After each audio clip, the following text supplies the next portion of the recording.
How to use the library. The Stackup Library curates educational articles from across the web.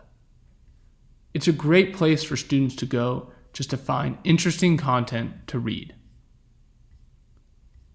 Students can also filter by 8 subject areas and even select a subject area and select a category within it. In our last video, we made an aerospace challenge, so I can select aerospace. I also selected science, and we can instantly see articles in those categories.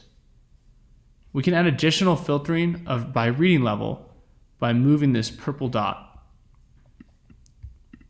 Instantly, the articles below are shown are articles that only meet that reading level. So right now we're only seeing articles that are from the Flesch-Kincaid reading level 3 to 8.